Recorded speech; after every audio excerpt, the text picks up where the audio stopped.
So I'm here to tell you why Oliver is so special and why we at Columbia are particularly eager to have him join us. One of the major contributions of Columbia to Western thought is the concept of the public intellectual, the world-class scholar capable of explaining to the general public the excitement of their respective field and the knowledge which drives it. I think immediately of Franz Boas, Ruth Benedict, Margaret Mead, Lionel Trilling, Jack Barzun, Richard Hofstadter, Robert Merton, Fitz Stern, and Jeffrey Sachs. But except for Isidore Rabi and more recently Brian Greene, we've had relatively few public intellectuals in science and none in biology. So when Pedley, Jessel, and I went out to find the most profound public intellectual in the brain sciences, we reached a unanimous decision immediately. Within 30 seconds, white smoke billowed out of the chimney of St. Paul's Chapel with the announcement to Lee Bollinger, "It's Oliver Sacks." Now you may well ask, why do we need a public intellectual in science, and why is it particularly important to have one in brain science? The answer, I dare say, is simple. Science in general, and brain science in particular, is no longer the exclusive domain of scientists. It has become an integral part of modern life and contemporary culture, and it is central to the mission of a great university. Almost daily, the media report technical information about the brain that the general public cannot be expected to understand. People read about memory loss caused by Alzheimer's disease and by age-related memory loss, and try, often unsuccessfully, to understand the differences between these two disorders of memory, one progressive and devastating, the other comparatively benign. We are told that genes affect behavior and the disorders of genes cause psychiatric and neurological disease, but we are not told how this occurs. And finally, people read that gender differences may influence the academic career paths of men and women. Does this mean that the differences between the brains of men and women? Do these differences have implications for how and what men and women learn best? In the course of our lives, most of us will have to make important private and public decisions that involve a biological understanding of mind. Some of these decisions will arise in the attempt to understand variations in normal human behavior, while others will concern more serious mental and neurological disorders. It is essential, therefore, that everyone have access to the best available scientific information presented in clear, understandable, and interesting forms. Pedley, Jessel, and I share the view of Lee Bollinger that we have a responsibility to teach our students and to provide the public with such information. Since the study of mind-brain promises to be unifying for the social sciences of the 21st century, much as the study of the gene was responsible for the unification of the biological sciences in the 20th century, we need to do more than communicate the biological nature of the human mind to the public. We also need to bridge the new science of mind to other academic disciplines with which it is capable of entering into a creative dialogue. We need to connect the science of mind with the study of art, music, psychology, sociology, philosophy, and economics. No scholar provides the general public, the student, and the other components of the academic world with a more nuanced, insightful, imaginative view of the human mind than does Oliver Sacks. Oliver was born in London and trained in medicine at Oxford, and came to the United States in 1962 to complete his residency in neurology at UCLA. Although he wrote an earlier book on migraine headache, he first caught the attention of the scientific community and the imagination of the general public in 1973 with his extraordinary book, Awakenings, a book which the great poet W.H. Auden called a masterpiece, and which Harold Pinter later turned into a play. In Awakenings, Oliver described a set of about 80 patients at Mount Carmel Hospital here in New York who had survived the great epidemic of the sleeping sickness encephalitis lethargica. This epidemic This epidemic began in the winter of 1916 in Vienna and then swept throughout the world. Many patients died in this epidemic. Of the survivors, some went on to lead normal lives. Others developed a special form of Parkinson's disease, post-encephalitic Parkinsonism. And still others, such as those hospitalized in Mount Carmel, remained clinically sleepy for decades. They were conscious, but only partially awake, and spent most of their days sitting motionless and speechless in their chairs, lacking energy, motivation, or appetite. Oliver Sacks, a superb neurologist, wondered whether the persistent sleepiness in the Mount Carmel patients might be a variant of post-encephalitic form of Parkinson's disease. In 1967, when Oliver began working at Mount Carmel, an experimental treatment for the common or age-related form of idiopathic Parkinson's disease had just come along in the form of a drug, L-methyl-dopa, an experimental drug. Sacks had the brilliant insight to try this new, still experimental treatment on his patients who had been sleeping and immobilized for decades. To everyone's amazement, these patients awakened dramatically to L-methyl-dopa. Patients who've been frozen for years began to move, walk, talk, eat, and enjoy life once again. Oliver not only went on to describe this remarkable response to treatment, but ever the student of the mind, he described the individual reaction of different patients to having been imprisoned for so long in their partially paralyzed bodies. In addition, and to his everlasting credit, Oliver not only emphasized the miraculous consequence of the drug that caused this awakening, but he also described the side effects of this miracle cure, including the now generally acknowledged gradual refractiveness of many patients to L-methyl-dopa. We learn from Oliver that even medical miracles have their downsides. Since Awakenings, Oliver's gone from strength to strength, combining the analytic skill of a brilliant neurologist of mind with the creative insights into human experience of a great poet. Oliver has written several magnificent collections of essays, including The Man Who Mistook His Wife for a Hat. Here, for example, he describes in the essay that gives the book its title, a patient with prosopagnosia, a disorder of the face recognition area in the brain. This patient had such difficulty recognizing recognizing faces in general that he even failed to recognize his wife, who was sitting next to him. Thinking that his wife was his hat, the patient tried to pick her up and put her on his head as he was about to leave Oliver's office. Oliver went on to write several other marvelous books, including Seeing Voices, A Journey into the World of the Deaf, and a brilliant autobiography, Uncle Tungsten, in which Oliver describes his early love of chemistry. Most recently, Oliver completed a book on music, musicophilia, Tales of Music in the Brain, to which he will treat us tonight. Here he provides, among many other insights, the first complete description of musical hallucinations, a fascinating but largely neglected form of mental functioning.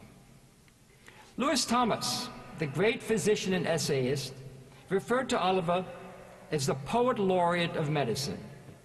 This is a wonderful phrase, and it is quite correct, but it is incomplete because it misses an important dimension. Oliver is not simply a great writer. He is a brilliant observer and an extraordinary perceptive and sensitive human being. He understands better, I think, than anyone else the remarkable plasticity of the human brain that endows each of us with our own individuality. And he's helped us to understand that even in the presence of brain abnormalities, new features of a person's individuality emerge that are often as enchanting as they are astonishing. Oliver has not only described these insights in beautifully sensitive ways, but he's used them to guide us, the general reader, to a new understanding of the human mind. So I see him not only as the poet laureate of brain science, I see him in some ways as a Copernicus of the unknown mental world, a modern Freud. This is what Oliver has to offer us. In turn, I hope that tonight you, Oliver, will come to see Columbia, as we do, as a very special place for both your scientific and poetic imagination, the place where you can, in the great tradition of Columbia's other public intellectuals, now finally begin your very best work. Oliver, I welcome you on the behalf of this university. We're absolutely delighted to have you here.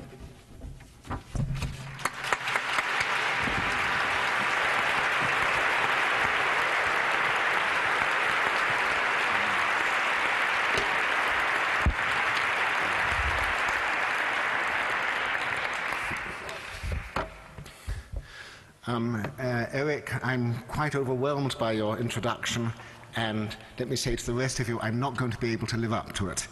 I've never thought of myself as a public intellectual. Like Bones in Star Trek, I tend to think of myself as a country doctor.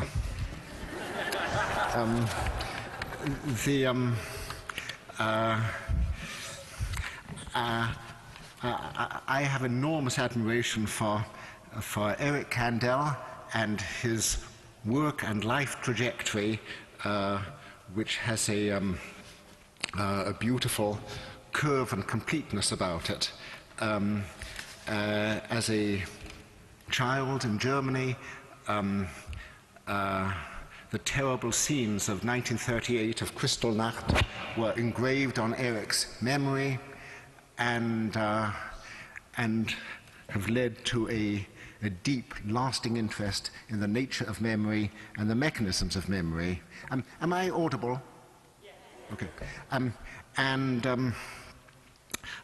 Against all advice and all expectation, he took his studies down to a very primitive invertebrate because he felt that here one needed to start. I'm very sympathetic to primitive invertebrates, which is why I have banana slugs on my tie. This was not the particular gastropod which Eric worked on, but it was as close as I could come. And now, having worked out the elemental forms of memory in invertebrates, Eric has been coming up again and showing the remarkable conservatism of animals and nervous systems, that mechanisms which apply in aplysia may also apply to human beings. I wish that with regard to music, one could also go back to invertebrates, but with the exception of a strange passage in Paderewski's memoirs, I don't know much about, I've never read much about invertebrate reactions to music. Paderewski describes how when he was practicing Chopin studies, a spider would come down from the ceiling whenever he played studies in thirds, but scurry back, he said angrily, when he played studies in sixths. But basically I'm going to take music in the sense that I'll be talking about it as an exclusively human, species-specific power like that of language, even though I am well aware of bird song and whale song and the special wonders of those. Now, a little bit personally, I am the least musical of a musical family, but I grew up surrounded by music and with a house full of musical instruments, and I love music and I need music, and I've always been very curious about music, how it works, why it works, how we perceive it, how we remember it, why it has such overwhelming emotional effects. But I cannot speak and I cannot write, and my experience is not that of a musician. It's not really that of a neuroscientist. I have not been able to do any systematic studies of music, but as a physician, I encounter various aspects. I hear stories, and the book I've written basically is an attempt to tell stories, convey experiences, and think about them.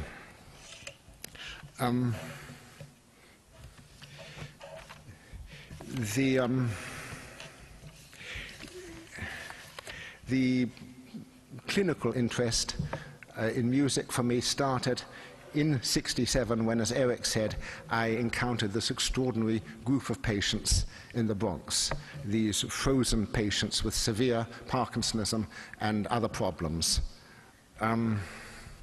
I realize, I'm sorry, I have a certain tendency to turn to the left. I apologize to you on the right. I don't know whether there's any motivation or any politics or behind it.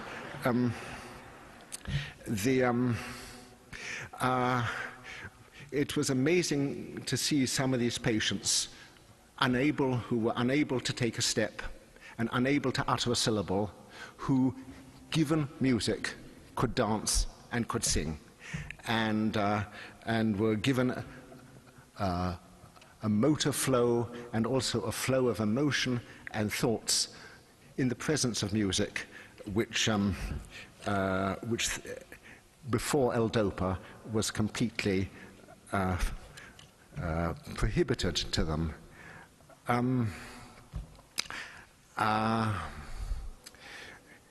Eric also mentioned Auden. On one occasion, I brought Auden along to the hospital to see music therapy with these patients, and he was astounded. He quoted an aphorism of Novalis, which is, every disease is a musical problem and every cure is a musical solution.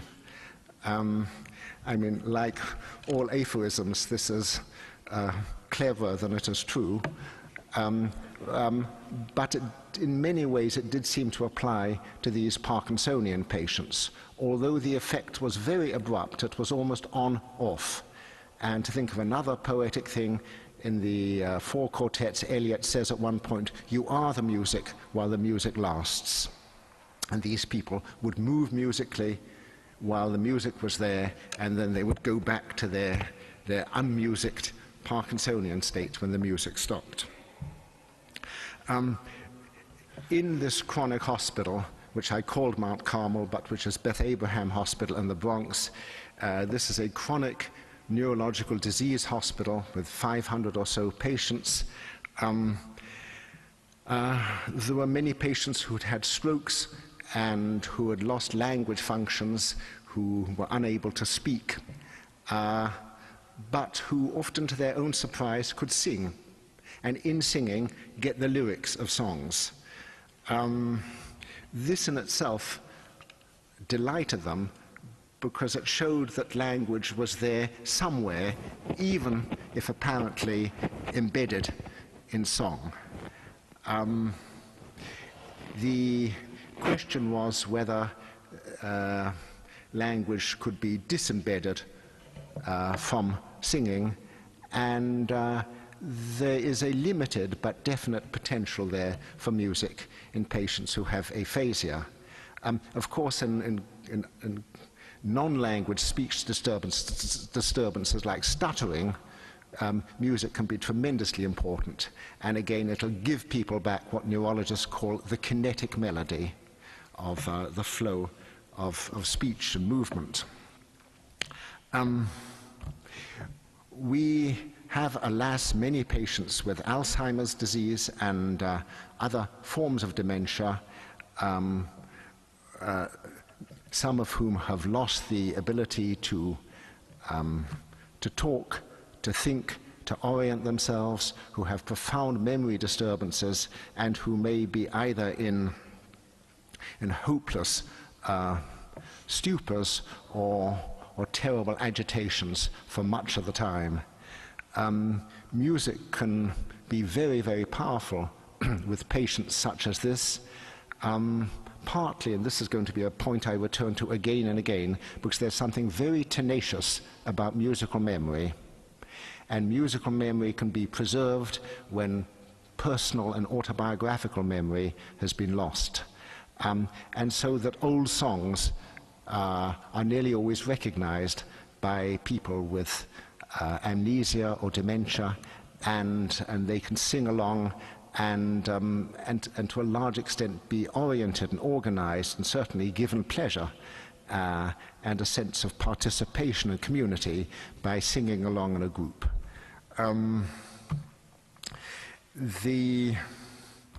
Well, I've also been fascinated by the power of music with autistic children. I worked on a ward for autistic youngsters at Bronx State Hospital many years ago, and I was so impressed by this that I brought my own piano to the hospital because it was my chief way of communicating with some of the patients there.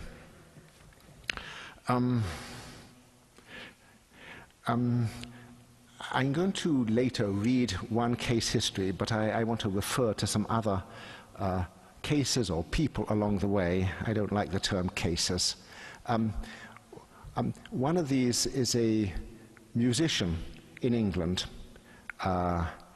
who had a devastating encephalitis, a herpes encephalitis, in 1985, which affected the temporal lobes of his brain and destroyed his memory, or destroyed many aspects of his memory.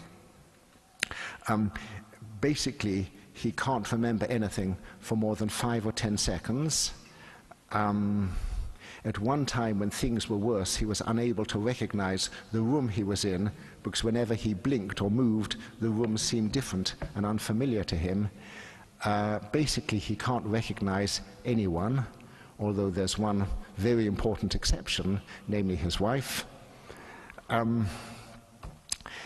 He doesn't know where he is. He often has a nightmarish feeling that he's been unconscious and has suddenly awakened, and what's happened to the last 10 years, 20 years. He doesn't recognize his children, now they are grown up. His only image of them is 20 years earlier. But he preserves all his musical powers. He is still able to conduct an orchestra or conduct a choir, to play beautifully, to sing beautifully, to improvise at the organ. Musically, he is so intact that one doesn't feel there's anything the matter. He seems to be completely himself. But within 10 seconds of having conducted a symphony, he will have no memory of having done so. And I think there are many aspects which are extraordinary here, but this will bring home the special, tenacious nature of musical memory. He, of course, was a highly gifted man musically, but even in people who were relatively non-musical, musical memory and involuntary musical imagery tends to be very strong and remarkably faithful to pitch and tempo and rhythm and timbre. And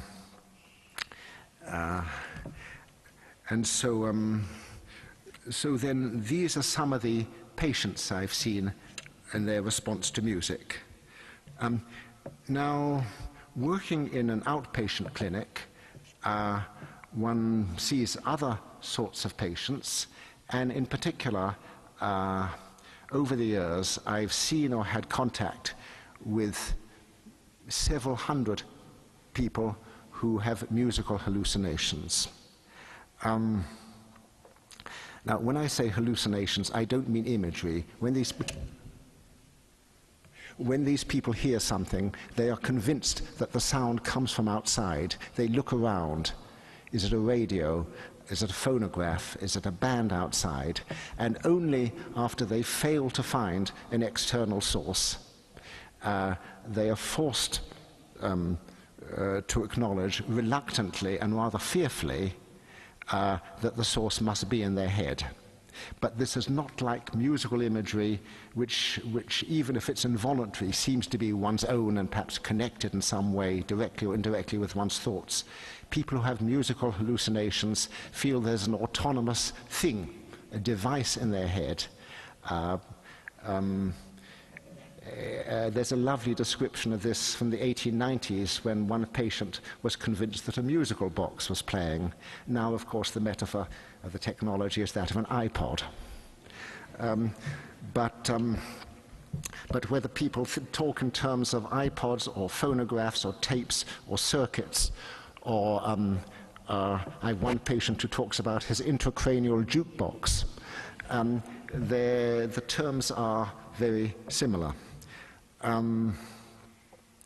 3/4 of these patients are deaf or moderately deaf, and sometimes the musical hallucinations come on with a further critical loss of hearing, and it's almost as if hearing is and sensation is necessary to suppress hallucination. And if one is deprived of sight, deprived of hearing, if there's sensory deprivation, then hallucinations lie in wait.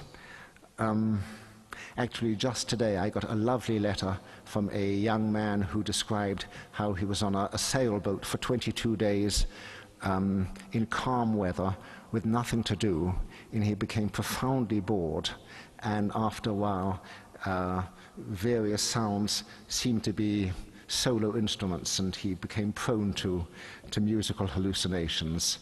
I think that hallucination, and here I'm not speaking of hallucinations like psychotic hallucinations. These are not embodiments of wishes or ideas or fears or conflicts. The musical hallucinations are disgorged from memory, although sometimes one hears a whole piece, sometimes it's more fragmentary. When I wrote about musical hallucinations 20 years ago, there was a flurry of letters to a dear Abbey, who was then had a column in newspapers from people who outed themselves and said, I too have musical hallucinations. I'd been afraid to mention it, and I thought I was going mad, but, and then they described it. Dear Abbey asked me if I would comment on these letters, and injudiciously, perhaps I did so, and since then I've had a never-ending torrent of letters about musical hallucinations. Incidentally, this particular book is built as much on letters received and correspondence as on actual encounters with patients. I love these letters sometimes from all over the world, and in a way they can extend one's practice. Obviously, I try to see my correspondence when I can, but if it's a violinist in New Zealand, I can't. I've seen a number of people who have lost the ability to perceive music or never had it. A relatively rare condition called amusia.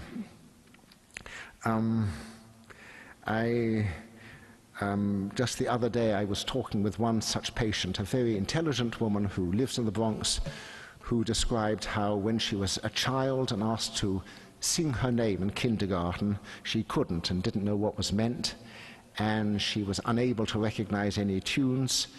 She came from a rather musical family, and she was reproached for not responding properly. As a young woman being courted, she was taken to musicals and concerts, which filled her with something between boredom and desperation. I asked her what music was like for her, or what we call music, how she experienced it, and she said, if you went into the kitchen and threw the pots and pans around, that's what I hear. Her perception of speech and of environmental sounds is perfectly normal, but it's I don't know how common this sort of amusia is. I mean, it's obviously profound here. This woman cannot distinguish notes which are half an octave apart, so she lacks the building blocks, the semitones or whatever, which one needs to build scales, to have melodies. I should say that when I can, although I'm no neuroscientist myself, if I see patients with conditions like this or musical hallucinations, I want to know, and often they want to know, what's going on in their brains. It was a great relief to this patient with amusia when she found out that there was in fact a name for what she had, that there were other people who had it. People have a fear of being unique or peculiar, and when she was told that she needn't go to concerts anymore. All she needed to say was that she had amusia, and why didn't hubby go off by himself? She said she wished she'd been told this when she was 7 instead of 70. Otherwise, she wouldn't have spent the previous 7 decades going to concerts. She has also been interested to hear that there's a particular area of white matter in the right frontal lobe which is abnormal in her and in all other people with congenital amusia. She's relieved to know that this is a neurological condition and not ambivalent to music or anything like this. It's often a great relief to people to learn that things are neurological rather than psychological. Not always.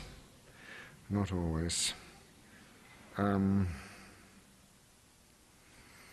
sorry, I probably have some thought disorder. I have tangential thoughts which come to me, and I suddenly thought nothing to do with music of one young man I saw who had difficulty speaking and swallowing, and who wanted me to tell him that this was hysterical. But it wasn't. He had ALS, he had motor neuron disease. So one doesn't always want things to be neurological. I've been interested in some of the effects of deafness or partial deafness on the hearing of music, of what it's like to lose hearing in one ear. You might think, what do we need 2 ears for? But the feeling of music's spaciousness and voluminousness is completely lost at first if one loses the hearing in one ear. And with this, the emotional impact of music is lost. I've had many descriptions of how music has become flat and lifeless in the situation, but fascinatingly, after 6 or 9 months, music starts to regain subjectively some of its spaciousness and resonance and power, and one wonders again about the plasticity of the brain and what sort of accommodations are going on.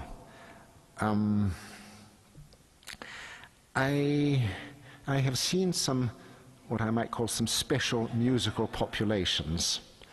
I'm sorry, I'm conscious of you on the right, but it's,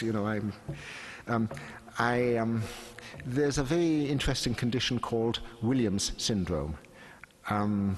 It's not hereditary, but it is congenital. There's a tiny mutation on one chromosome which can cause a profound difference physically, intellectually, temperamentally to these people. They have various physical problems. Williams syndrome was originally described by a cardiologist, but they have a very strange cognitive profile. They are precocious and gifted verbally, socially, and musically, but profoundly defective in every other way. They can't safely cross the road, tie their shoelaces, add 2 and 2, live independently. But back in '95, I visited a music camp for people with Williams syndrome and really got the feeling of a hyper-musical species. In anatomical terms, one finds that the back parts of the brain, the parietal and occipital lobes, which are concerned with spatial sense and vision, are much diminished in size in these people. But the temporal lobes, which are concerned with speech and music, are of normal size and sometimes supernormal size and connectivity. And but it's very, very remarkable to see this musical species. Not everyone with Williams syndrome is a musical genius. There's a variation of talent, but all of them, without exception, are incontinently susceptible to music. Music breaks their heart. They're put into raptures. They weep. There are almost uncontrollable emotional reactions to music, and these go with very particular changes in the brain, which you can see with functional brain imaging. These are really very different brains, nervous systems, and people. One of them is good enough to sing in professional opera, and she sings 2,000 arias in 35 different languages. I want to say without understanding any of them, but I'm not sure how much she conveys so much feeling and sense, and whether this is merely technical ability and emotion, or whether she actually knows what's going on, I don't know. I mean, one sometimes gets this feeling when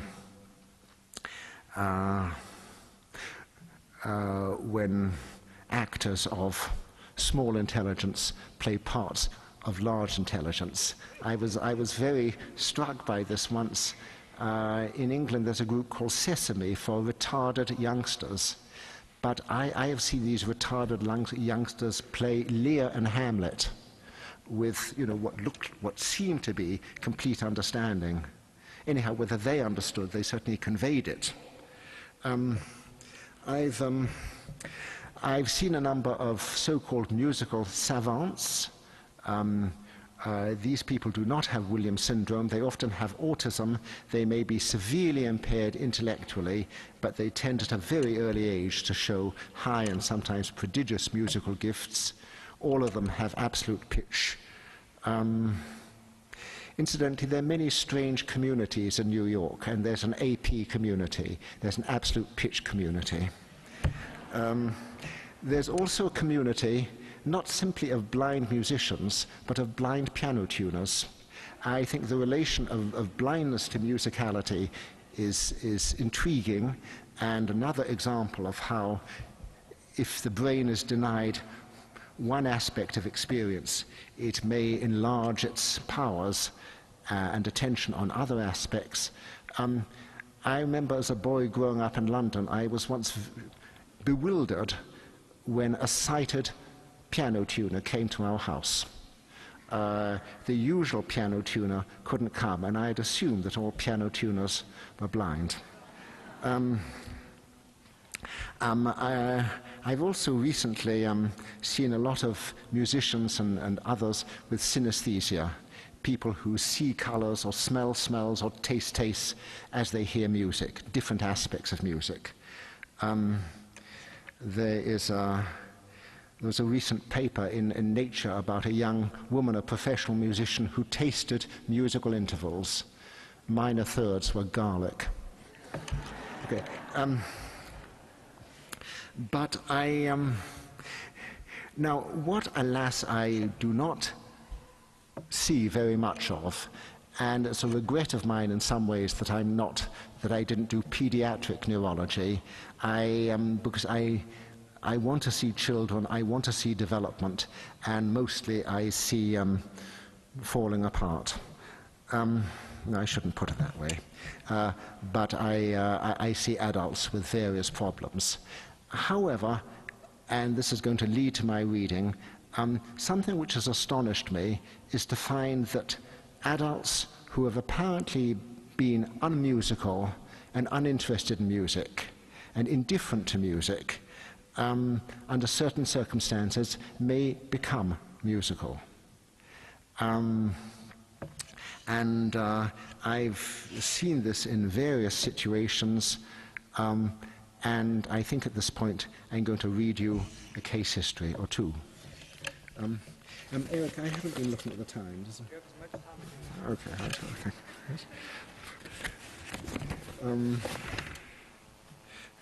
Now, you see, I only intended my introduction to take a minute or two. Right.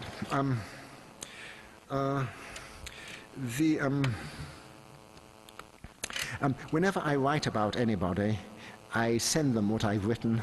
I say, I would like to write about you. Am I remembering or representing you properly? If not, correct me. Should I use your name? How much should I conceal your identity?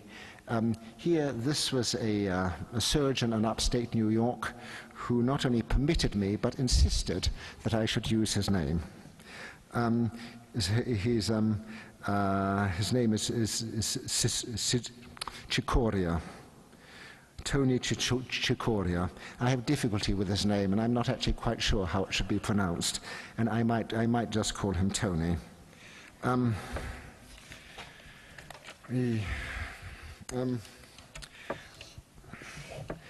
My eyes are bad, so I've got to find a way of being close to the microphone and to the manuscript.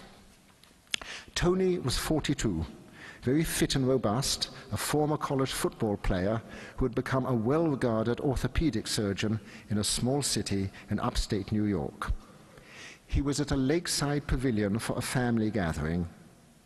It was a fall afternoon, pleasant and breezy, but he noticed a few storm clouds in the distance. It looked like rain. He walked by a payphone outside the pavilion to make a quick call to his mother. This was in '94, before cell phones were everywhere. He still remembers every single second of what happened next. I was talking to my mother on the phone. There was a little bit of rain, thunder in the distance. My mother hung up. The phone was a foot away from where I was standing when I got struck. I remember a flash of light coming out of the phone. It hit me in the face. Next thing I remember, I was flying backwards. Then he seemed to hesitate before telling me this. Then I was flying forwards. Bewildered, I looked around. I saw my own body on the ground.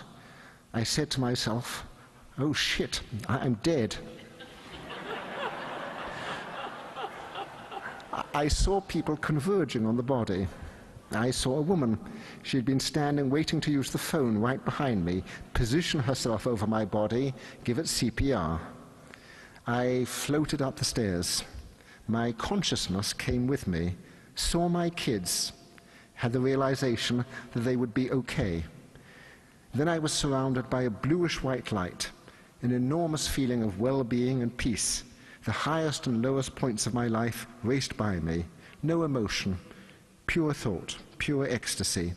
I had the perception of accelerating, being drawn up. There was speed and direction. Then, as I was saying to myself, "This is the most glorious feeling I've ever had," slam, I was back. He knew he was back in his own body because he had pain. Pain from the burns on his face and his left foot, where the electrical charge had entered and excited his body, entered and exited his body. And he realized only bodies have pain. I want to say a couple of things. First, I've never been given a description of an out-of-body experience. I kept a careful, attentive, neutral face as I was being told this, of this strange experience. It's very important to not let any of one's own judgments occur prematurely or show. You've just got to appreciate what you're hearing. That only bodies have pain. You know, this reminds me of something. I don't know if you know Dickens' Hard Times. When Mrs. Gradgrind is dying, they say, "Are you in pain? Do you have pain?" And she thinks and she says, "There is a pain somewhere in the room, but I cannot say that I've got it." Now this is, I don't know whether this is supposed to be her delirium or Dickens' irony, but you can't have a pain somewhere in the room. Either you've got it or you haven't. It's different with some other sensations. For example, I have tinnitus, a sort of hissing, whistling sound. When it came on some years ago, I thought it was the steam coming up through the pipes. It seemed to be somewhere in the room, but then when I went out of the house, it followed me in the street. But tinnitus bears no sign of internality, of selfhood, but pain does. Anyhow, to go back to Tony. Tony didn't like being back in his body. He wanted to tell the woman to stop giving him CPR, to let him go, but it was too late. He was firmly back among the living. After a minute or two, when he could speak, he said, "It's okay, I'm a doctor." The woman, who turned out to be an intensive care unit nurse, replied, "A few minutes ago, you weren't." The police came, wanted to call an ambulance, but Tony refused. They took him home instead, where he called his own doctor, a cardiologist. The cardiologist, when he saw him, thought Tony must have had a brief cardiac arrest, but could find nothing amiss with examination or EKG. "With these things, you're alive or dead," the cardiologist remarked. He did not feel that Tony would suffer any further consequences of this bizarre accident. Tony also consulted a neurologist. He was feeling sluggish, most unusual for him, and having some difficulties with his memory. He found himself forgetting the names of people he knew well. He was examined neurologically, had an EEG and an MRI. Again, nothing seemed amiss. A couple of weeks later, when his energy returned, he went back to work. There were still some lingering memory problems. He occasionally forgot the name of rare diseases or rare surgical procedures, but all his surgical skills were unimpaired, and in another 2 weeks his memory problems disappeared, and this, he thought, was the end of the matter. What then happened still fills him with amazement, even now, a dozen years later. Life had returned to normal, seemingly, when suddenly, over 2 or 3 days, there was this insatiable desire to listen to piano music. This was completely out of keeping with anything in his past. He'd had a few piano lessons as a boy, he said, but no real interest. He did not have a piano in the house. What music he did listen to tended to be rock music. With the sudden onset of craving for piano music, he began to buy recordings and became especially enamored of Vladimir recordings of Chopin favorites, the Military Polonaise, the Winter Wind Etude, the A-flat Polonaise, the B-flat minor scherzo. "I love them all," he said. Then I had the desire to play them. I ordered all the sheet music. At this point, one of our babysitters asked if she could store her piano in our house. So now, just when I craved one, a piano arrived. A nice little upright. It suited me fine. I could hardly read the music, could barely play, but I started to teach myself. It had been more than 30 years since the few piano lessons of his boyhood. His fingers seemed stiff and awkward. And then, on the heels of this sudden desire for piano music, he started to hear music in his head. The first time, he said, it was in a dream. I was in a tux on stage. I was playing something I had written. I woke up startled, and the music was still in my head. I jumped out of bed, started trying to write down as much of it as I could remember, but I hardly knew how to notate what I heard. This was not too successful. He'd never really learned to notate music before. But now, whenever he sat down at the piano to work on the Chopin, his own music coach would come and take me over. It had a very powerful presence. I wasn't quite sure what to make of this peremptory music, which would intrude almost irresistibly and take him over. Was he having musical hallucinations? No, he said. They were not hallucinations. Inspiration was a more apt word. The music was there, deep inside him, or somewhere. All he had to do was to let it come to him. He said, it's like a frequency, a radio band. If I open myself up, it comes. I want to say, it comes from heaven, as Mozart said. His music is ceaseless. It never runs dry, he continued. If anything, I have to turn it off. Now he had to struggle not just with learning to play the Chopin, but to give form to the music continually running in his head, to try it out on the piano, to put it on manuscript paper. It was a terrible struggle, he said. I would get up at 4 in the morning and play till I went to work. And when I got home from work, I was at the piano all evening. My wife was not too pleased. I was possessed. In the 3rd month after being struck by lightning, then, Tony, once an easygoing, genial, family man, almost indifferent to music, was inspired, even possessed by music, and scarcely had time for anything else. it began to dawn on him that perhaps he had been saved for a special reason.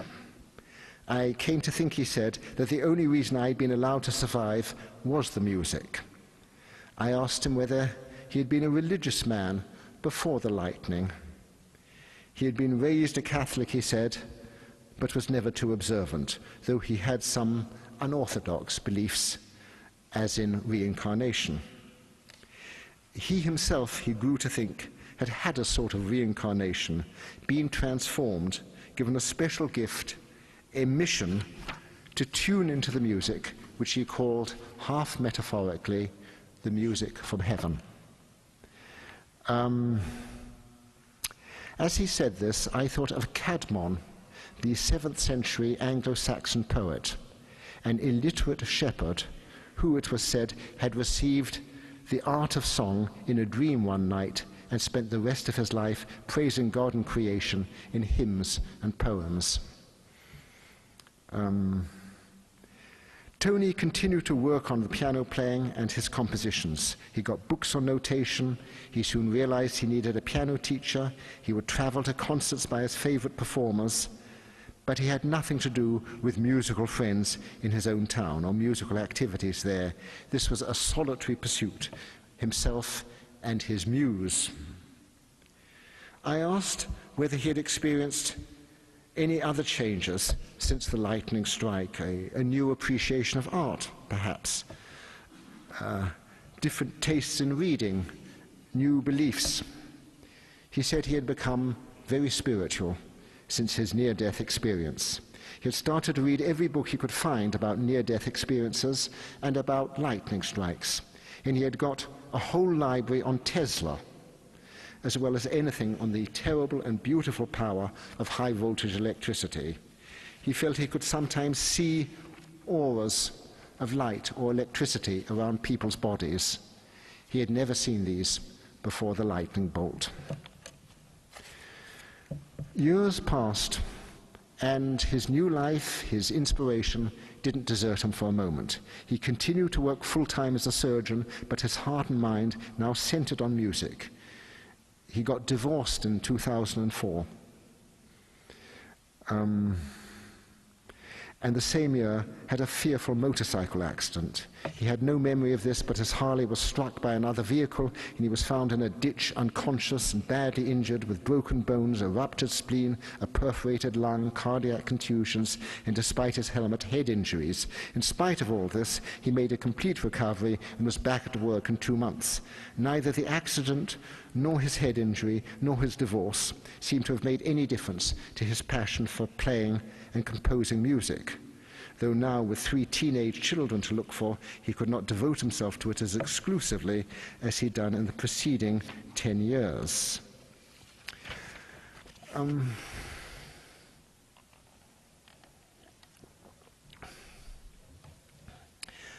I should indicate now how I first heard about the story and got to meet him. Last spring, he took part in a music retreat where student musicians, gifted amateurs, and young professionals meet for 10 days. It is a magical sort of camp for pianists. And a professional pianist who is also someone who sells pianos and who tries to get the right piano for the right person, and she had sold him a beautiful Bösendorfer. She told me about this concert, and where Tony felt it was a good time and a good place to out himself, to make his debut as a musician. He prepared 2 pieces for the concert: the Chopin B-flat minor scherzo, his first love, the one Ashkenazi had played, and his own first composition, which he called Rhapsody, Opus 1. His playing and his story electrified everyone at the retreat. Many expressed the wish that they too might be struck by lightning. He played, said Erica, with great passion, great brio, and if not with supernatural genius, at least with creditable skill, an astounding feat for someone with virtually no musical background who had taught himself to play at 42. What did I think at the end of his story? He asked me. Had I ever encountered anything similar? I asked him what he thought and how he would interpret what had happened to him. He replied that as a medical man, he was at a loss to explain these events, and he had to think of them in spiritual terms now. I countered that, with no disrespect to the spiritual, I felt that even the most exalted states of mind, the most astounding transformations, must have some physical basis, some physiological correlate, at least in neural activity. Patients with degeneration of the front parts of the brain, a so-called frontotemporal dementia, sometimes develop a startling emergence or release of musical talents and passions as they lose the powers of abstraction and language. But clearly this was not the case with Dr. Ciccioria, who was articulate and highly competent in every way.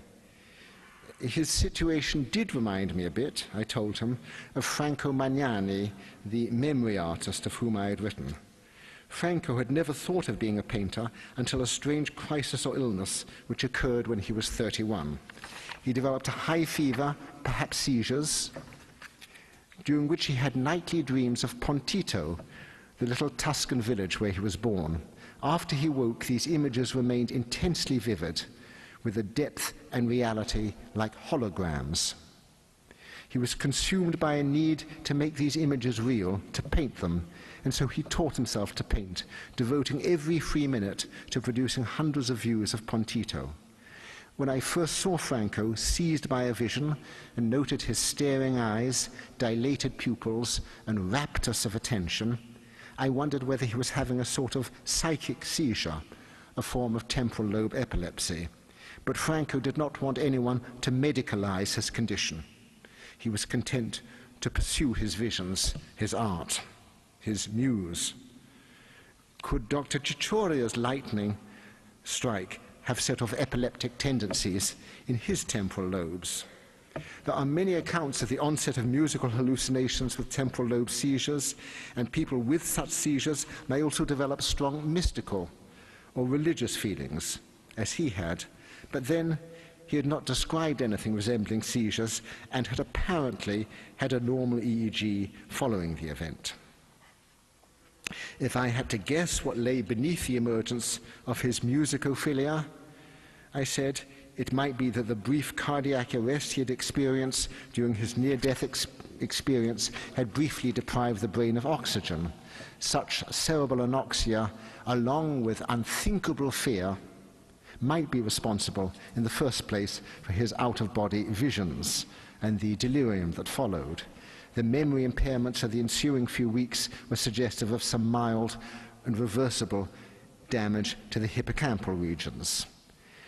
Perhaps the temporal lobes, with their connections to the emotional brain, the limbic system, had also been affected by anoxia, although it was not clear to me why such effects would only present themselves 2 months after the lightning strike, and that rather suddenly.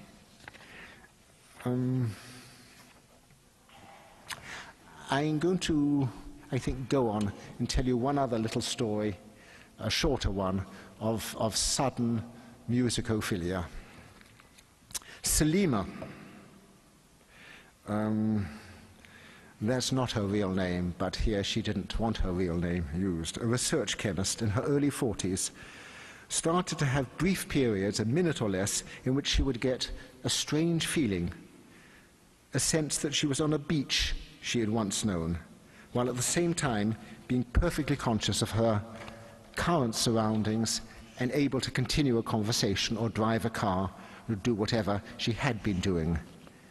Occasionally these episodes were accompanied by a sour taste in the mouth. She noticed these strange occurrences, but did not think of them as having any neurological significance. It was only when she had a grand mal seizure in the summer of 2003 that she went to a neurologist, was given brain scans, which revealed a large tumor in her right temporal lobe. This had been the cause of her strange episodes, which were now realized to be temporal lobe seizures. The tumor, her doctors felt, was malignant, although of relatively low malignancy, but it needed to be removed. Selima wondered if she'd been given a death sentence and was fearful of the operation, and its possible consequences. And she and her husband had been told that there might be some personality changes following it. But in the event, the surgery went well, most of the tumor was removed, and after a period of convalescence, Selima was able to return to her work as a research chemist. She had been a rather reserved woman before the surgery, who would occasionally be annoyed or preoccupied by small things, dust, untidiness. Her husband said that she was sometimes obsessive about jobs that needed to be done about the house. But now, after the surgery, Selima seemed unperturbed by such domestic matters. She had become, in the idiosyncratic words of her husband, English was not their first language, a happy cat. She was, he declared, a joyologist. Selima's new cheerfulness was apparent at work. She had worked in the same laboratory for 15 years and had always been admired for her intelligence and dedication. But now, while losing none of her professional competence, she seemed a much warmer person, keenly sympathetic, interested in the lives and feelings of her co-workers. Where before, in a colleague's work, she had been much more into herself, she now became the confidant and social center of the entire lab. At home, too, she shed some of her Marie Curie-like, work-oriented personality. She permitted herself time off from her thinking, her equations, and became more interested in going to movies and parties, living it up a little. And a new love, a new passion entered her life. She had been vaguely musical, in her own words, as a girl, but music had never played any great part in her life. Now it was different. She longed to hear music, to go to concerts, to listen to classical music on the radio or on CDs. She would be moved to rapture or tears by music which had carried no special feeling for her before. She became addicted to her car radio, which she would listen to while driving to work. A colleague who happened to pass her on the road to the lab said that the music on her radio was incredibly loud. He could hear it quarter of a mile away. Selima, in her convertible, he said, was entertaining the whole freeway. So, like Tony, she showed a drastic transformation from being only vaguely interested in music to being passionately excited by music and in continual need of it. And with both of them, there were other, more general changes too, a surge of emotionality, as if emotion of every sort was being stimulated and released. In Selima's words, what happened after the surgery, I felt reborn. It changed my outlook on life and made me appreciate every minute of it.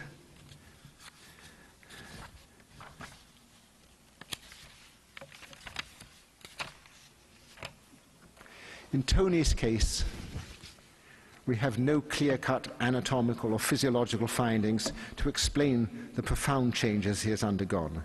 In Selima's case, we have almost too much in the way of physiological and anatomical abnormalities, for she had undiagnosed and untreated temporal lobe seizures for years, and then the removal of a large tumor from her right temporal lobe.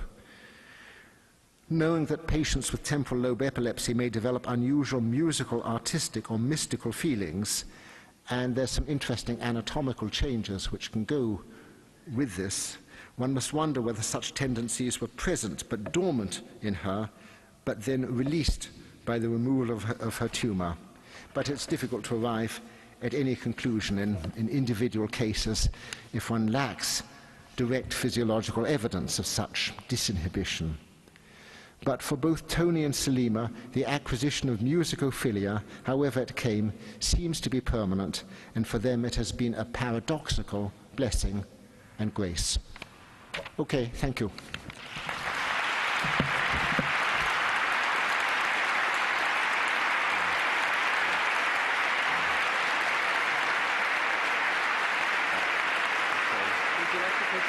I'd love to. You may have to feel that, but I'm awfully deaf. Right.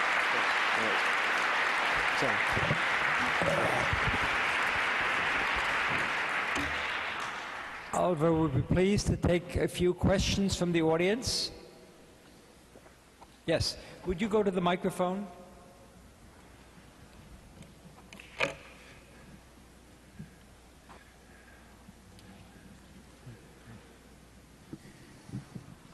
Dr. Sachs, can I be heard? Dr. Sachs, I personally want to thank you for at least 25 years of incredible insight. I've managed to read all of your books multiple times, and I don't think I've absorbed them all, but I appreciate them nonetheless.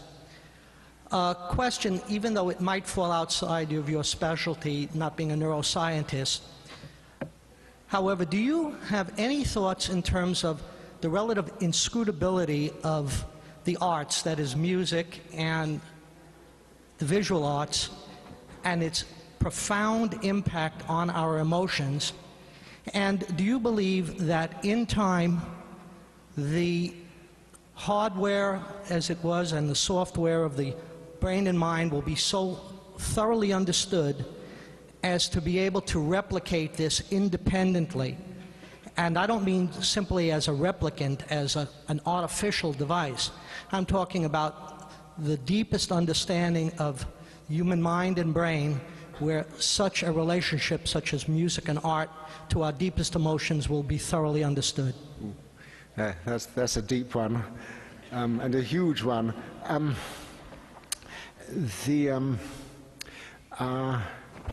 In no particular order. First, I think that,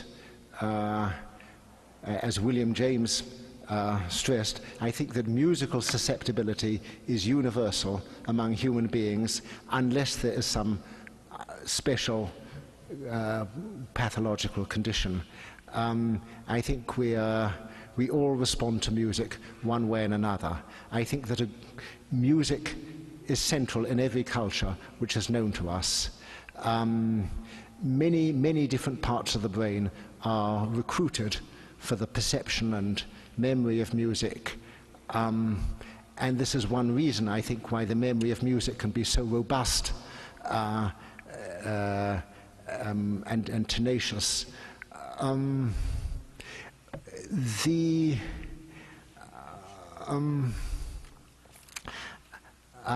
But here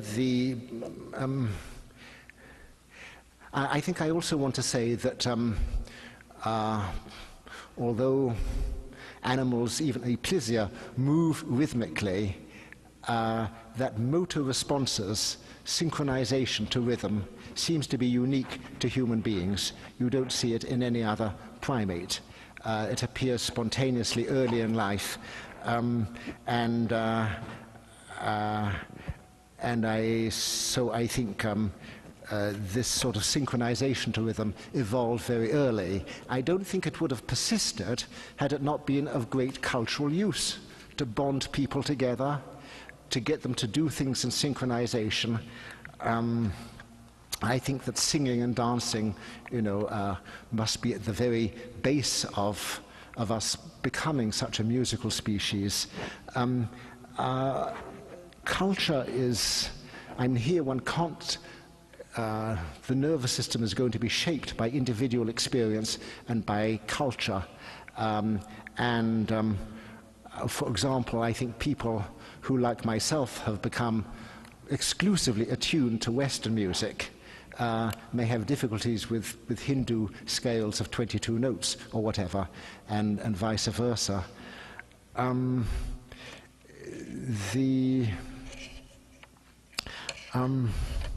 Although I think that certain symmetries and rhythms, although I think one will find universals in music and perhaps in every art which have their neural correlates, I don't think that one can understand the appearance of, what should we say, of a Bach or Chopin in these terms.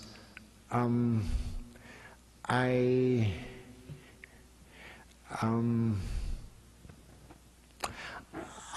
all for neuroscience pushing as far as it can, and in particular there is emerging a wonderful neuroscience of music. Here at Columbia, Stephen Fucht in the neurology department has been an important worker, and there's an amazing group up in Montreal, a group which entirely consists of musicians who have become neuroscientists.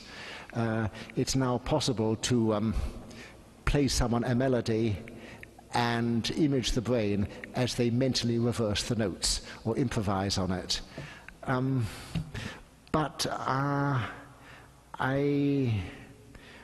Although I think everything in the mind is accompanied by changes in the brain, I don't think that anything mental can be reduced to anything physical, and I think I especially feel this of something like music. But I'm babbling too much, and I really am not sure how to address your question. May I just say something at that point? I have a modest disagreement with Oliver on that point, and it's a legitimate one. People disagree on this point. I think a number of neurobiologists do think that it will be possible to understand the nature of the emotional response to music and to art. I think we're very far from understanding that, but that in the limit it should be possible, given 100 years' time, and that every mental process derives from a biological process in the brain. But we will have another discussion of that at another evening. No, well, I don't disagree with you, Eric, but it's simply that one may need, there may be something historically specific. Now, well, I'll give you an example. A month ago, a couple of months ago, I kept having some music going through my mind, and I didn't know what it was. When I saw my analyst, in New York we all go to analysts, my analyst is very musical. I hummed it, and he immediately said, "How is your brother?" And I said, "He's very ill." "Why do you ask?" And he said this was something which Bach had written, a series of pieces on the departure of a beloved brother. Now, sure, the neuroimaging would have shown, if you want, my emotional reaction and how my nucleus accumbens and ventral tegmental area and whatever was being lit up by the music. But that's not enough knowledge. One needs to know the historical knowledge that I was in fact responding to a brother's last illness. But this is sort of what I mean, that one has to know the personal and historical context. But that presumably also has its roots in biological process in the brain, right? Oh, sure, yeah, that. I think that one of the things... But I mean, I don't think... I'm not sure that there would be, as it were, a neuroanatomical basis for an identifiable one, but I don't know for my experience of my brother. I think there would, but it makes a point that is very attractive in your writing, and I now see this sort of slight superficial difference between us. You are very much impressed and have brought out very dramatically the individuality of the human experience. That your experience and mine are quite different because of historical, lots of other factors. And neurobiologists have so far been dealing, by and large, with universalities. And what you're suggesting, and I think most of us would identify with, is that after we have begun to understand the universal features of human mind, we need to address the issue of individuality, which is even a deeper and more complex one. Absolutely, yeah. No, I think the science of the individual is... I think is extremely important. Yeah. There are people already queuing up, so madam, if you would like to ask a question, I think you have to... No, but I'm sorry, there are people ahead of you. Yeah. They're not wearing as attractive hat as you, but there are people ahead of you. Yeah, Dr. Sachs, a friend's mother had stroke, damage to the front left part of the brain, cannot form words. And just like several of your cases, when they sing along with her, all of a sudden the words come out to old hymns, old-time songs. But it's stroke, she damage on the left, she can't move her right side. Are any of the ideas in the cases you've described, in the diseases you've described, applicable? That's one thing. And do we know more about the is there a road from the music on the right side of the brain to a separate route for forming words? Do we know that? From the usual? This sort of separation was observed very early in the 1860s. In 1871, Hewlings Jackson wrote a paper called on singing but speechless children with aphasia, and felt strongly that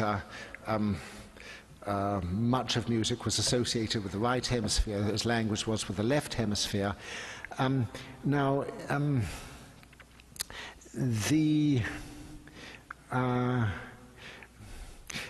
in Boston, and under Norman Geschwind, they developed a technique which they called melodic intonation, which aimed to sort of draw people back to communication by having them sing their needs, even if this seemed absurd to them. And the notion was that as they did this, then the musical element could be diminished and perhaps the words would stay there. I think the answer is that this method has definite but limited potential, that it won't restore full, spontaneous, propositional speech to anyone, but it might allow them to maintain something of a social conversation, to say, saw the kids, and give phrases like this which were blocked to them before. But I think it's limited. Thank you very much. Sir? Yes, thank you. Two brief ones. First, Beethoven and Mozart were geniuses in composing music and retards completely in mathematics.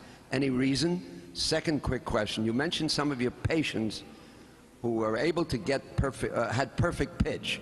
Is it possible to learn perfect pitch? There's a gentleman in the local 802 says you can learn a perfect pitch. What is your explanation concerning that? Thank you. They couldn't do anything else but music. They were not good mathematically. So they were very gifted as musicians, but they weren't gifted in other areas. There's the relationship between that. It may have been that, Howard Gardner likes to talk about, in his book Frames of Mind, talks about different sorts of intelligence, and he differentiates musical intelligence from a lexical intelligence, from a mathematical logical intelligence, and so forth. I'm not sure that I go along with this entirely, and I like to think that there's something which is intelligence and sort of spaciousness and depth and complexity of mind, which goes beyond the particular mode of mind. But certainly these exist. I was very conscious of this in my own family, where my father was intensely musical and would come back from concerts and play everything on the piano, transpose it into different keys, play Verdi as if it was Monteverdi and vice versa. My mother, who was a surgeon and anatomist, was very, very visual. I remember once bringing her back a little skull, a little reptile skull, from our museum at school, and my mother looked at it, put it down, then drew it, mentally rotated it through 30 degrees, drew it again, and drew a little clock of 12 pictures of the skull. And now I couldn't do that. My oldest brother was very good at languages, and he spoke 30 languages. I couldn't do that. I grew up feeling like an idiot because I didn't have those particular forms of intelligence. Now certainly I think musical intelligence can be very highly developed, and not much else. You can see that in a musical savant, but many musicians are highly intelligent. What about Beethoven and Mozart, though? Incidentally, I think of one musician I know, a very fine composer who also has Tourette syndrome. He once said to me that he had a congenital disorder. I assumed he was talking about his Tourette's, but he said no, it was his musicality which had dominated his life since he was 3 or 4 years old and not allowed him to do anything else. So I think an overwhelming talent or passion itself can narrow one's life. And perfect pitch? Perfect pitch, I think, cannot be learned or cannot readily be learned. There is some evidence to suggest that it is universal in the earliest months of life and is then inhibited or suppressed or lost in the majority of people. Unless there is intensive musical training from an early age, or on the negative side, unless there is a failure to develop much in the way of language or abstract development. Though there are some conditions, as I mentioned, like Williams syndrome, in which it is universal, but from all I read, absolute or perfect pitch can't be developed. Thank you very much. Right. May I elaborate a little bit on this question? I don't want to comment on Mozart, who I think is a genius all around, but it struck me, Denise and I have gotten to know Chuck Close, the artist, who is terribly dyslexic. He said when he was young, he not only had difficulty reading and writing, which he still has difficulty with, but also he couldn't add. Even now, he has to use dominoes in order to add 4 and 8. And he developed his musical skill. He had a lot of artistic skill, and his family immediately realized that this was a strength and encouraged the development of that. And he introduced me to a number of other people who are dyslexic, feel quite convinced this may be a secondary rationalization that their capability to specialize in visual arts is in part a result of being dyslexic. It may just be, as you say, that's the thing they could do well, so they went to their strength. But I wonder whether you might think about how the brain might... Yeah. I've never really studied dyslexia enough, but I think there are many stories like this, and I would strongly think that I don't know, there are forms of plasticity and compensation. Yeah, I mean, you had emphasized this in your writing. Yeah. Who is next in that line? Why don't you talk and I'll try to repeat your question.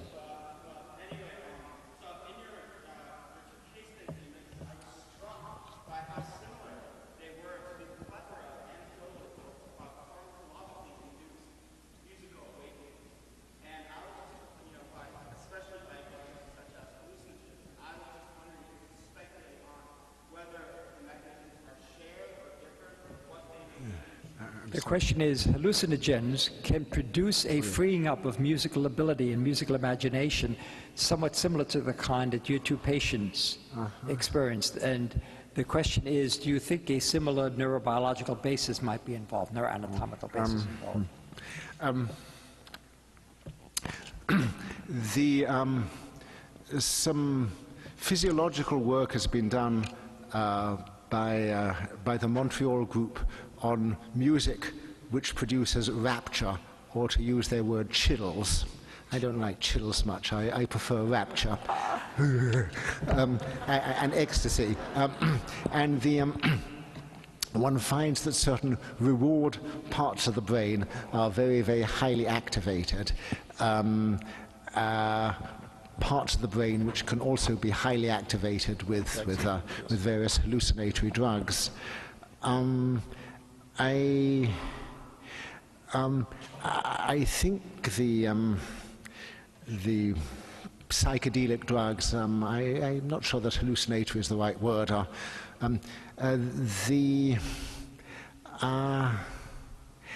I mean, they can certainly activate one in all sorts of ways. Whether good, genuine creation comes out of this, I don't know. In a very good book called Music and the Mind by Anthony Storr, there's a personal description of taking mescaline. and he describes how he becomes at once immensely sensitive to music and overwhelmed by it, and at the same time has difficulty distinguishing Mozart from Mendelssohn. And so one may lose as well as gain. Sir. But having said that, I mean, obviously, now, you know, in the 19th century, sort of all visual artists were on absinthe and or hashish, and it was sort of taken for granted that, you know, that these artificial things would stimulate one. I don't know.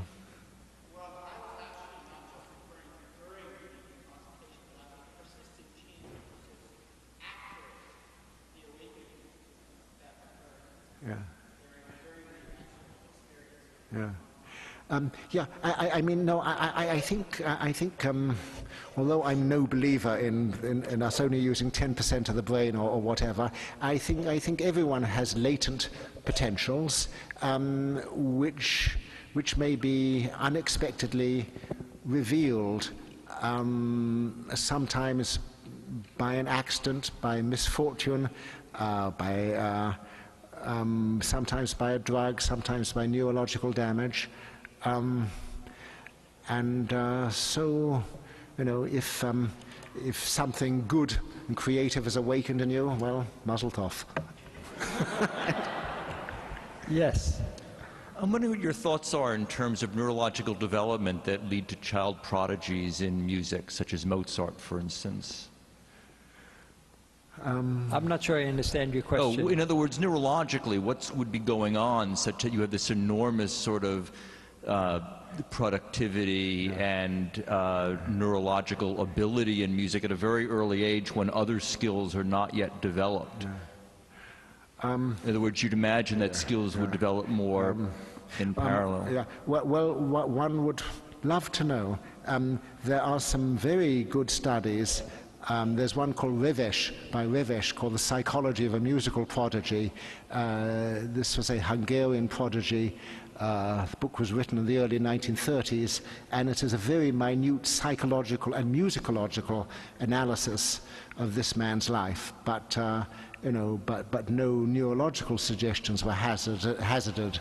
I mean, we're certainly at an age now, at a time when we can, you know, make minute sort of psychophysical and neurophysiological and neuroanatomical studies. Schlaug at Harvard has shown that there are invariable striking differences between the brains of professional musicians and those of non-musicians in many different areas. And I think there is almost no ability as specific and potentially as strong as the musical, and this may therefore be a very powerful sort of model for, you know, for neuroscience to work with. Sir, this is not working? Then by all means.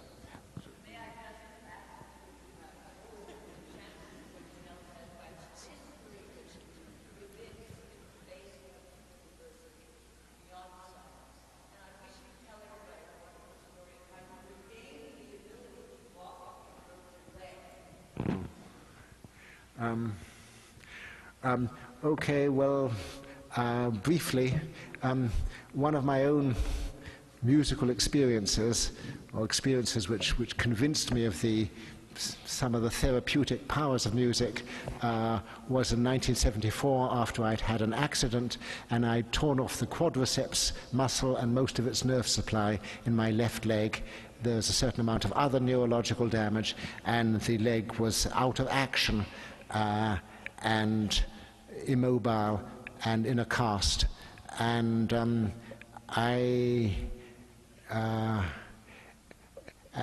it had also lost all proprioception. I didn't know where it was.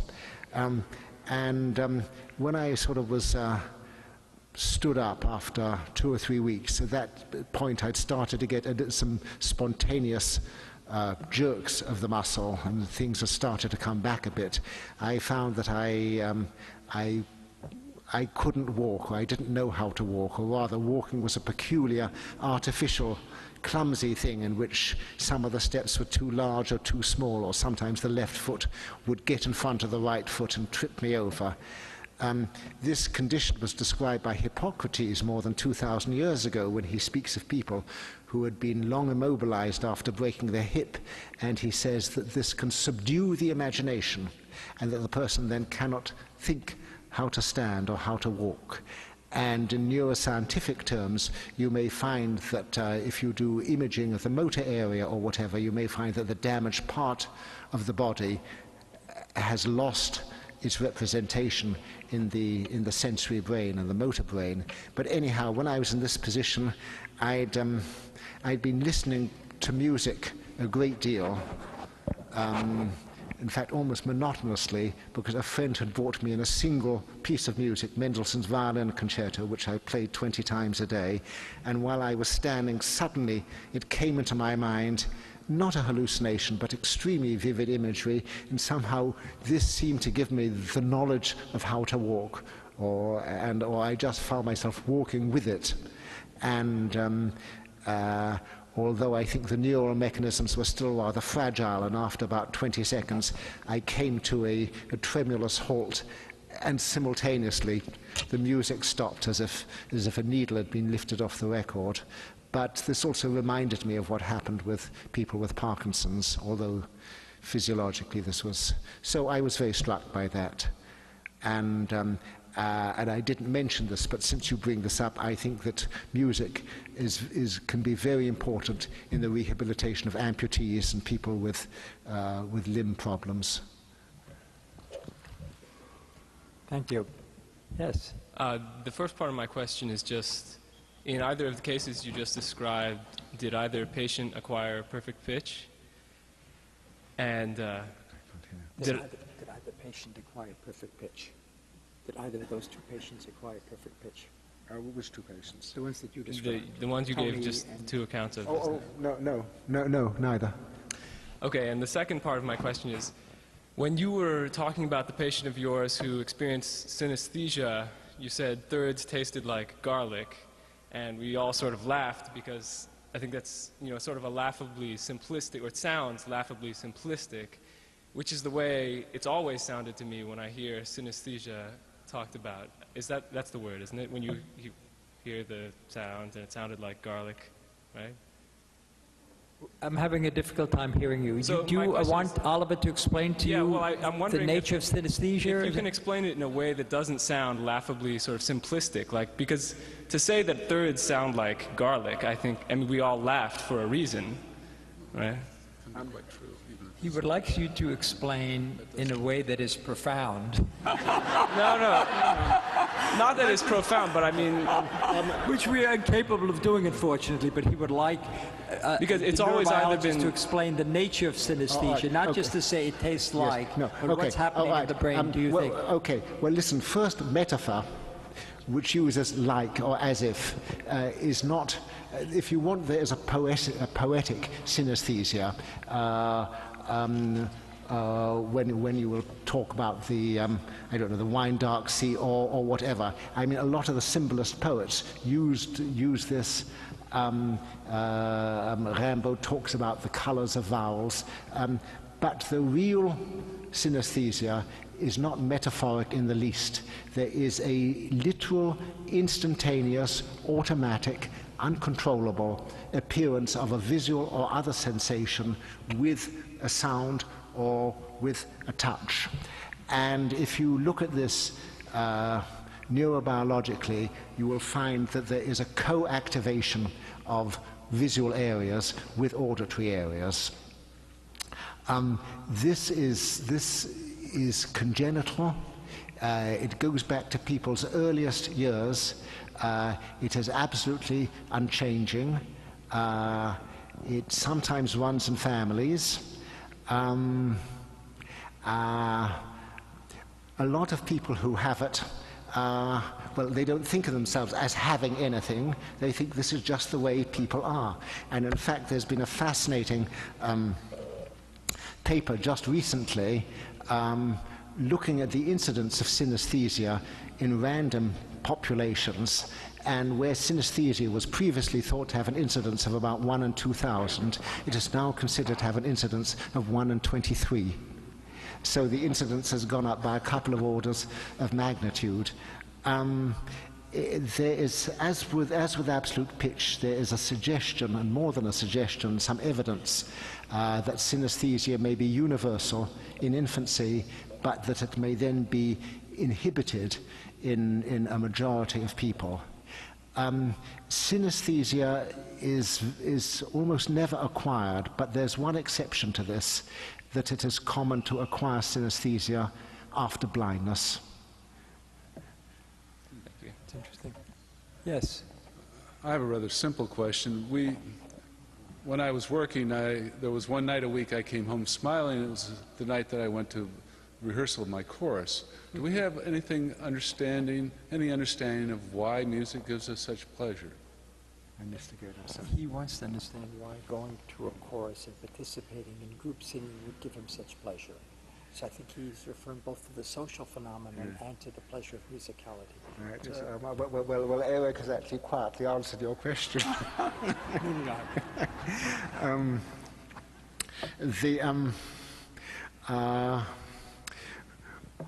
Well, I mean, there is first the pleasure which music gives one, or sometimes gives one, or should give one, or certain music, but obviously you're also describing the pleasures of community and bonding and going together, which enormously amplifies the pleasure. I mean, now we tend to have a rather artificial distinction of performers and listeners, but originally music, everyone made music. We all danced and sang together, and I think you're going back to that primal joy, which is auditory, motor, social, erotic, who knows. Thank you. I have a recommendation. You should try this twice a week. Sorry. What did you say?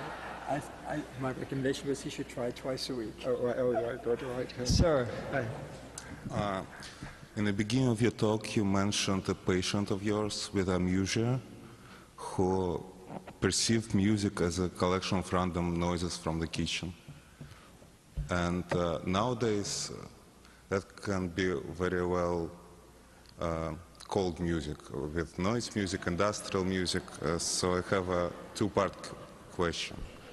First of all, I didn't understand the first part. Did you understand the first part? No, not a syllable, no. Okay. Maybe you could rephrase the question? I think what he's saying... I didn't get to the question yet. No, wait, may I? No, he's trying to rephrase your question for you.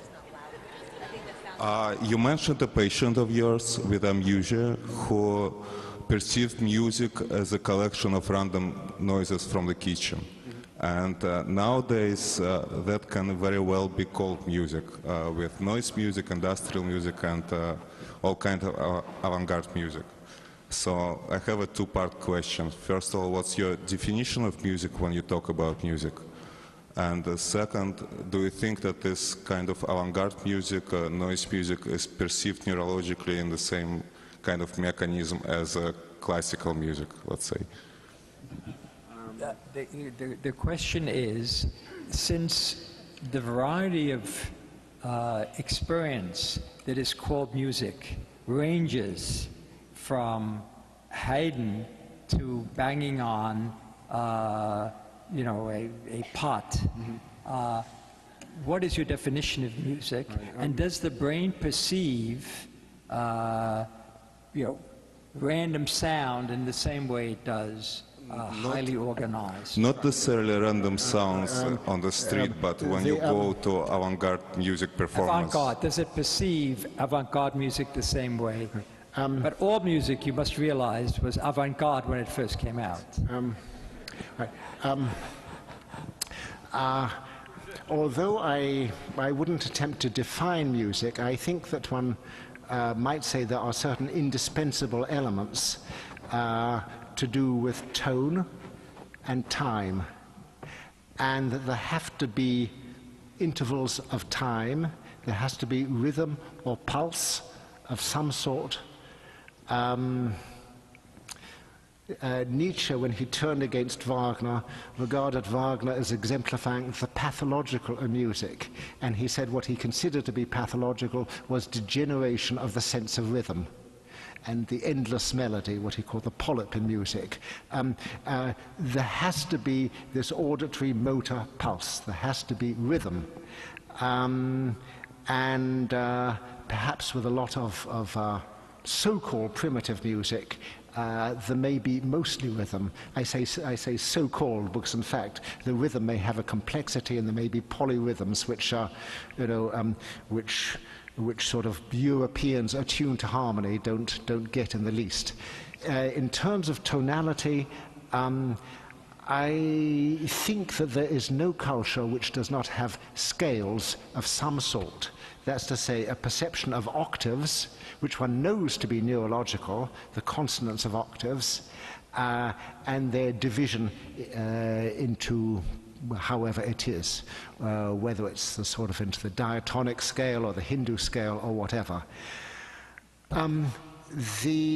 Now, I'm thinking of John Cage.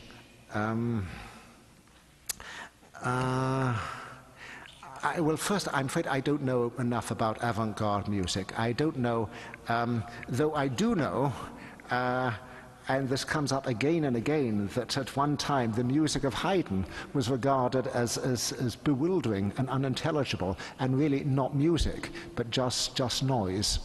And this comes up again and again, and it may be that some of the things which,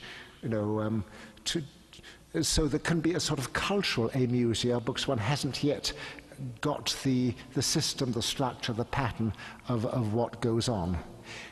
I want to say pattern is all important, and if, let us say, you go to have an MRI where you have a monotonous, unmodulated noise as the magnets are turned on and off, you will find yourself, at least I find myself, bunching these together and hearing it in a 3 rhythm or a 4 rhythm or a 6/8 rhythm. The mind has to find or impose patterns of some sort. I simply want to remind you, when Stravinsky first performed The Rites of Spring in Paris, the audience walked out. So, sir. Okay, well, with respect to all music being avant-garde at some point, obviously that's true in a sense, but also there's been a major change in that Haydn and Stravinsky were not seen as avant-garde a generation after the fact, while a lot of the classical music since World War II has remained avant-garde, even now that it's, 60 or 50 years old. So I think that we can say that the people are doing something differently, such that the public never catches up. But the actual question I was up here had to do with synesthesia, and specifically about your claim that they used to think it was 1 person in 2,000, and now they think it's 1 in 23. That's a very remarkable claim, and I've heard similar things about propagnosia. I've heard similar things about eidetic memory of various sorts. It seems to be a common trait for practically any sort of neurological supernormality that people claim, and even for abnormalities, that people claim extreme rarity, and then they later come to claim extreme frequency. Autism becomes the autistic spectrum, which probably includes half of us here. I said half of us.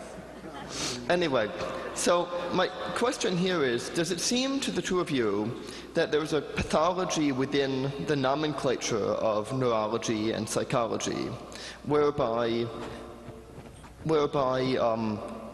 what initially starts out as the identification of a syndrome then proliferates into the identification of ordinary variation along the axes of that syndrome? We're slow, but I think we got that one. He makes the point that initially, when a new syndrome is identified, one often thinks it is being rare. But with time, one begins to realize that it's much more common.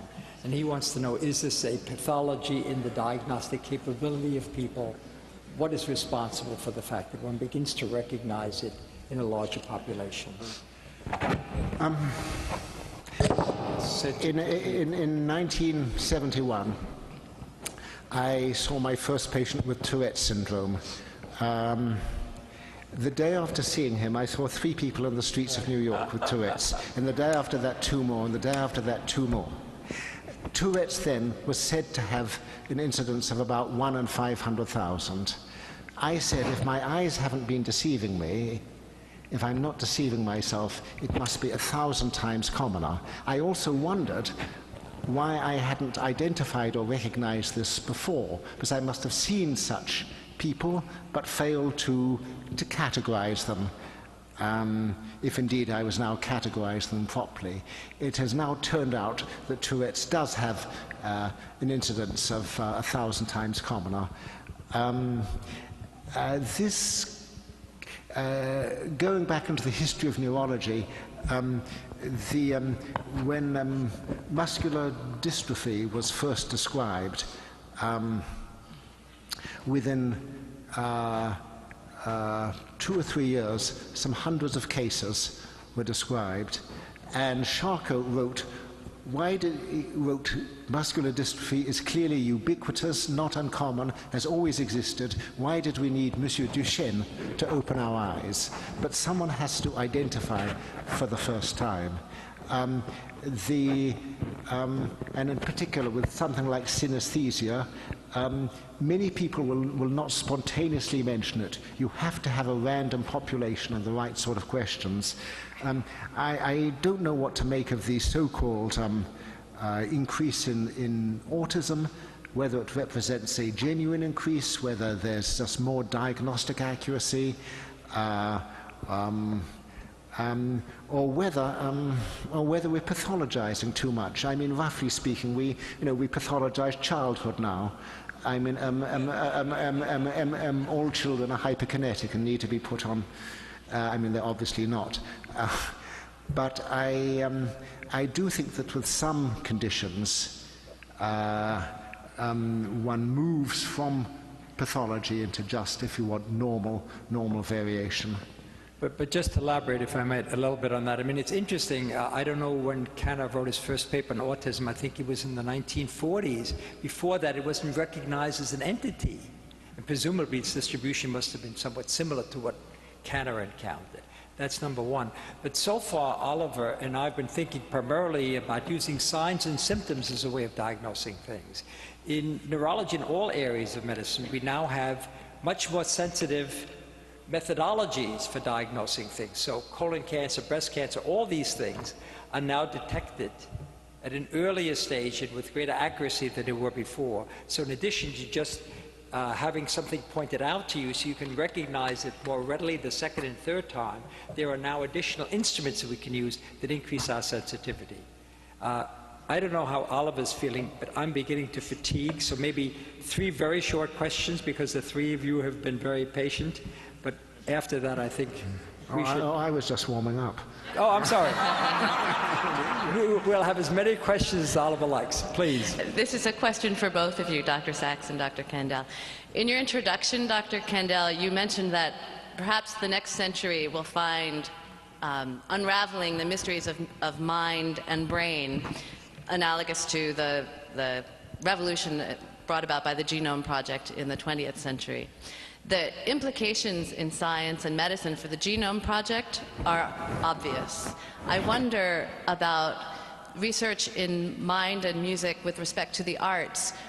What are the desired outcomes? Will the results yield information that's useful to musicians, to music educators, to neurologists? How will the information be useful? Why don't you begin, Oliver? No, I didn't. You're our guest, Oliver. I'm afraid I mostly didn't hear it, but I think Eric should address this. What insights will we get if we try to develop a neurobiology of art, of music? I'm not sure, and I think of a very great neurobiologist, Gerald Edelman, once saying, "Shakespeare said it all. What the hell are we doing?"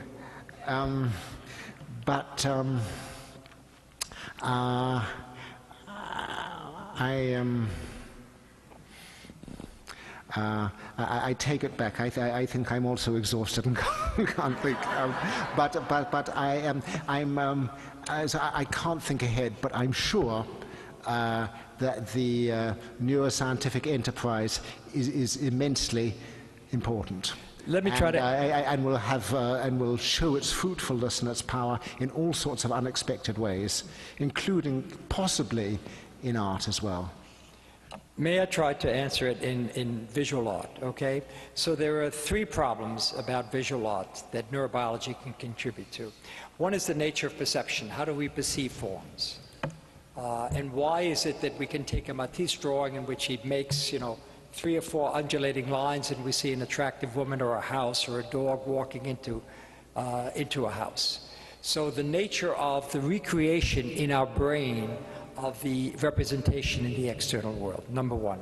Number 2, the emotional response to art. Why do we look at 2 images that are quite similar, find one fantastically attractive and the other one dull? And the third is, what is the nature of the creative experience? This is why I find people like Chuck Close and the kinds of things that Oliver described so interesting. Why is it that certain disorders of the brain bring out creativity in people? I mean, that might be some clue. Obviously, there are many, many levels of creativity, as there are many levels of intelligence. But what is the nature of creativity? I think these are the kinds of things that neurobiology can answer. Moreover, one of the reasons I think that neurobiology is so attractive, and particularly attractive on this campus, is that it is likely, as molecular biology of the gene was, to provide an Esperanto between different disciplines. For example, there used to be a philosophy of mind. It is meaningless now to speak of philosophy of mind without speaking about the brain, because all mental processes come from the brain. Psychology as a discipline has fused with neuroscience. There is the emergence of a molecular biology of social phenomena. There are single genes identified that lead to pair bonding between individuals. So there are many areas, economics, for example, common theories of decision-making are being developed in neurobiology and economics. So there are lots of reasons to think why neurobiology could make those contributions. Are we going to do this in the next 5 or 10 years? No, but it's in your generation that this is what we leave for you to work out. We give you the big picture, we expect you to work out the details. Thank you. You spoke, when you spoke of the injury you had to your leg, of proprioception, I believe. And the question is proprioception a sense in the same way that the, let's say, the basic 5 senses are senses? And if indeed it is, are there others? Sherrington, who described it, sometimes called it a 6th sense, but it is essentially unconscious and automatic in its operation, and it allows one to know the movements and postures of one's limbs and so forth, but automatically. It's only when proprioception is impaired that strange things happen. In my case, what happened was that it was a couple of days after surgery. I'd sort of been rather out of it for 48 hours. A nurse looked through the little panel on the door and then came in and said, "Watch it, Dr. Sachs, your leg is half off the bed." And I said, "No, it's not. It's in front of me." And I think I added, "Shouldn't I know where my own leg is?" And she said, "Yes, you should." And I said, "Well, I do." And she said, "It's half off the bed." And I thought she was joking. Finally, I looked, and I saw it was half off the bed. And then I asked her to move it, and I couldn't feel her moving it. And at that point, it came to me that something very strange had happened. Incidentally, people with Parkinsonism may lose some of their central unconscious senses, sometimes proprioception, but also the information from the vestibular system, and they depend crucially on vision. And this means that if a Parkinsonian sneezes, they may fall over which they no longer have any information as to where their body is. But all this is below the level of consciousness. You give me an opportunity for lots of free associations. May I? First, a personal one. I think we first met about 20-odd years ago, and you, I think, were still probably suffering in part from that leg injury because there was no way that you could have tolerated standing on your legs as brilliantly as you have done tonight. You were really quite tired after a talk of about 50 minutes, number one. Number two, the idea of unconscious cerebration, a topic both close to your heart and mine because we like psychoanalysis, is really much more extensive than people appreciate. In fact, you referred to it several times throughout your talk. The conductor, who doesn't consciously recognize most of the things around him, but implicitly, unconsciously conduct the whole symphony, because by that time, he had incorporated that, like you and I have incorporated our grammar, into unconscious mental processes. De Kooning, at the time that he had advanced Alzheimer's disease, produced a set of extremely interesting paintings, so that many things that we do as we do with proprioception on an unconscious level. Yes, the last question. I'd love to hear a little bit about your views on the work that the music therapists do at Beth Abraham. I don't understand your question. A musical therapist at Beth Abraham? Yes, I'd like to hear a little bit about Dr. Sachs's perception on the work that they do. Are you familiar, have you worked with them? Have you worked with the musical therapists at Beth Abraham, and what is your perception of them? Would you recommend them to your friends? I mean, I've worked with Connie Tomato, who runs the music therapy there for 25 years, actually a little more. She came in '79. There are very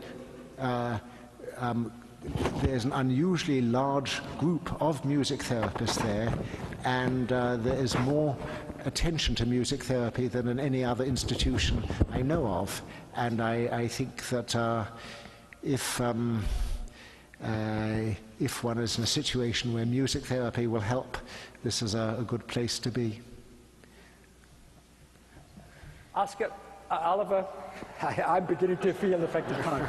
Oliver, it's been wonderful having you here. It's been a delightful evening. Thank you very much.